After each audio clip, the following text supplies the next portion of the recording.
All right, let's be honest, folks. The other morning I woke up, and before my eyes were even properly open, before I'd even registered that, yes, it was indeed morning and not some cruel, dark extension of the night, my hand did this weird, spidery crawl across the bedside table. It was searching, wasn't it? Like a heat-seeking missile, but instead of a target, it was looking for that sleek, rectangular overlord we call a smartphone.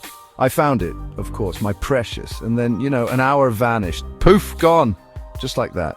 I think I was looking at a video of a dog trying to catch its tail. Riveting stuff for 7 a.m. Let me tell you, it's a bit mad, isn't it?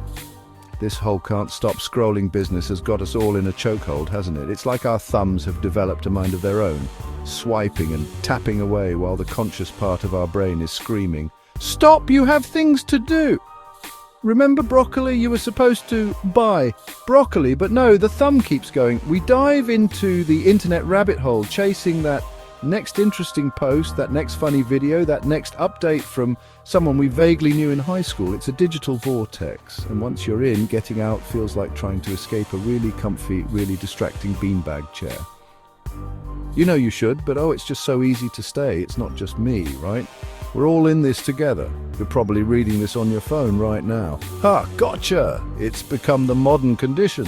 Back in the day, people might have been addicted to, collecting stamps or perhaps competitive cheese rolling, which, by the way, sounds amazing. But now, our big collective vice is the glowing screen. We check it at dinner, we check it in the loo, don't pretend you don't. We even check it when we're already looking at another screen, like the telly. It's screenception, it's a constant search for something. But what is that something, and why is it so darn irresistible? This isn't just a bad habit like biting your nails or leaving the milk out. Though my wife would argue that last one is a cardinal sin. There's actual science behind why that little device has such a magnetic pull on our brains. It's like our noggins are wired for it, almost designed to be lured in by the endless stream of newness. It's a bit like being a kid in a sweet shop, but the sweet shop is infinite. And the sweets are made of light and information. And crucially, there's a little chemical in our brains that's absolutely loving every single second of this sugary digital feast, egging us on for more. If you enjoyed this dive into the psychology of scrolling, hit that like button and subscribe to BrightFacts for more fascinating insights. So let's talk about this magical brain juice, this invisible puppet master dopamine. Now, I'm no brain surgeon, obviously. If I were, I'd probably be a lot richer and definitely less available for late-night telly. But dopamine, in simple terms, is like your brain's little reward chemical. It's the, ooh, that was nice, let's do it again signal. Imagine you've just absolutely nailed a karaoke song. That little buzz you get, that's dopamine giving you a high five. Or when you find a tenner in an old pair of jeans, dopamine party in your head. It's designed to make us seek out things that are good for our survival, like food or, winning carpool karaoke. This chemical isn't just about feeling good after the fact, it's also about anticipation. It's the thrill of the chase. Dopamine gets released when you're anticipating a reward, not just when you get it. Think about a dog waiting for you to throw a ball.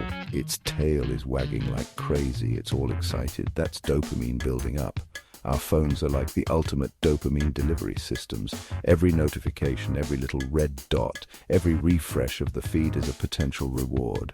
Will it be a new like, a funny message from a mate, a video of a cat playing the piano? You don't know. And that uncertainty is incredibly powerful. Our phones are basically slot machines in our pockets. You pull the lever or swipe down to refresh, and you might get a tiny reward, you might get a big one, or you might get nothing. This is called intermittent variable rewards, which sounds very sciencey, but it just means the rewards are unpredictable. And guess what? Our brains absolutely love unpredictable rewards. It's why people can sit at a slot machine for hours. It's not just the winning, it's the anticipation of winning on the next go. Each scroll on social media is a gamble. Will this next post be amazing? Will it be hilarious? Will it be life-changing?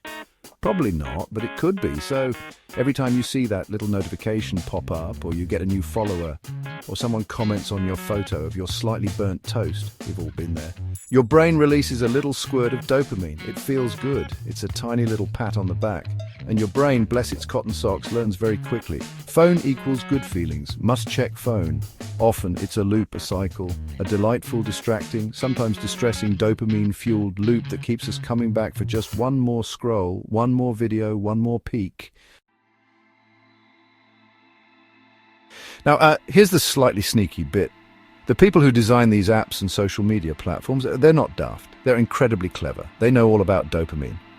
They use this knowledge to design their apps in ways that make them as engaging or, let's be honest, as addictive as possible. Features like the pull to refresh mechanism, that's a deliberate design choice, mimicking the lever of a slot machine. It gives you that tiny bit of control, that moment of anticipation before the new content appears. And then there's the infinite scroll. Oh, the infinite scroll. There's no natural stopping point, no end of the page to signal, all right, mate, you're done now, go and live your life. Statistics show that the average person checks their phone around 96 times a day. And some studies suggest that teenagers can spend upwards of 7 hours a day on their screens, not including schoolwork. It's wild.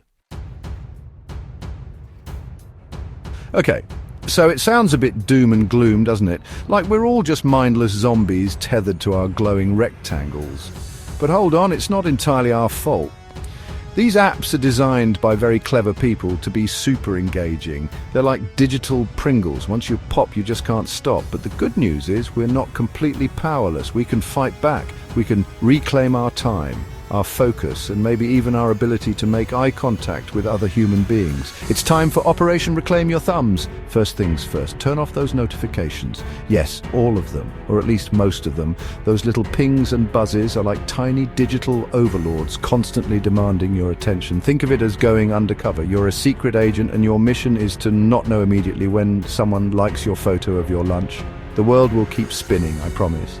You can schedule specific times to check your apps rather than letting them dictate your schedule.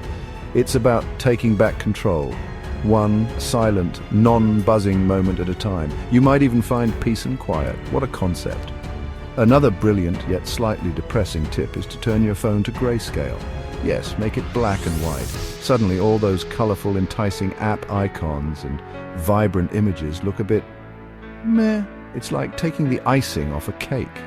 The cake is still there, but it's just not as tempting, is it?